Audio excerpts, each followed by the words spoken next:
الحمد لله رب العالمين والصلاة والسلام على سيد الأنبياء والمرسلين أما بعد أعوذ بالله من الشيطان الرجيم بسم الله الرحمن الرحيم ألم نشرح لك صدرك ووضعنا عنك وزرك الذي أنقض ظهرك ورفعنا لك ذكرك فإن مع العسر يسرا إن مع العسر يسرا فإذا فرغت فانصب وإلى ربك فارغب.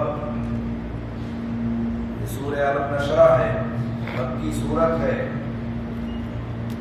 اللہ رب العالمین نے فرمایا الم نشرح لک صدرک، کیا ہم نے تیرا سینہ نہیں کھول دیا؟ اس سے پہلے کی آیت میں اللہ رب العالمین نے 3 انعامات کا ذکر کیا تھا، اور اس صورت میں مزید اللہ تعالیٰ نے 3 احسانات جتلائے ہیں. سینہ کھول دینا ان میں پہلا ہے. اللہ تعالیٰ نے کہا کہ کیا ہم نے تیرا سینہ نہیں کھول دیا. اس کا مطلب ہے سینے کا منور اور فراخ ہو جانا، کشادہ ہو جانا، تاکہ حق واضح بھی ہو جائے اور دل میں سما بھی جائے. اسی مفہوم میں قرآن کریم کی آیت بھی ہے فَمَن يُرِدِ اللَّهُ أَن يَهْدِيَهُ يَشْرَحْ صَدْرَهُ لِلْإِسْلَامِ.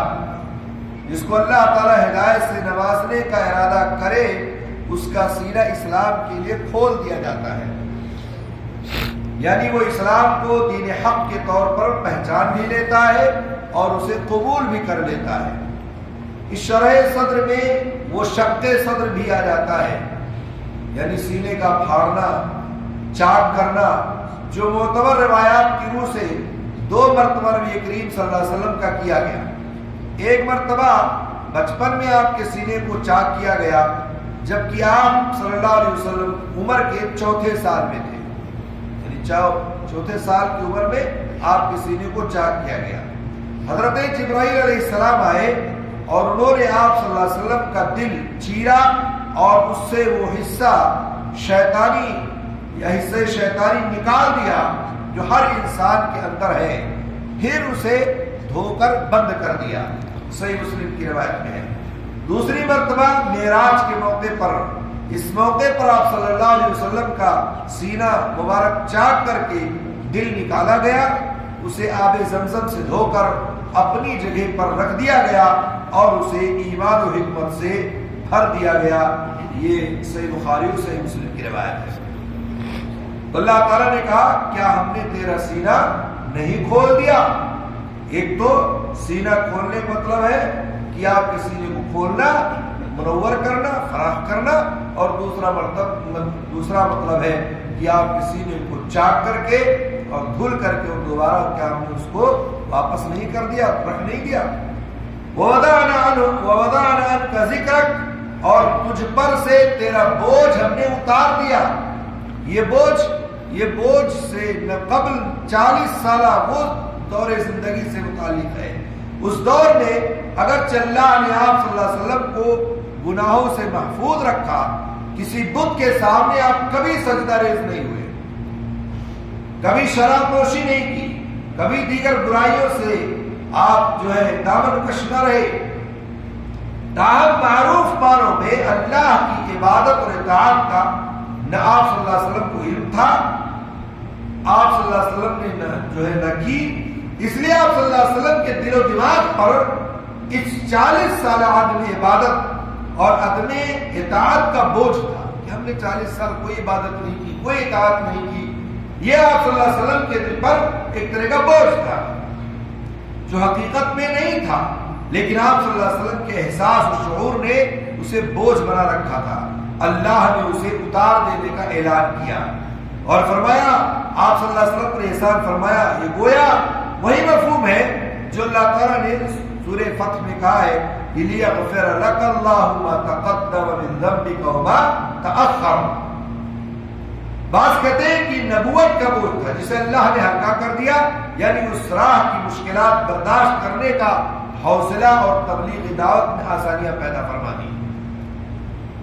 اور پھر اللہ تعالیٰ نے آگے فرمایا الذی انقض ظہرک، جس نے تیری پیٹھ توڑ دی تھی، وَرَفَعْنَا لَكَ ذِكْرَكَ، اور ہم نے تیرا ذکر بلند کر دیا۔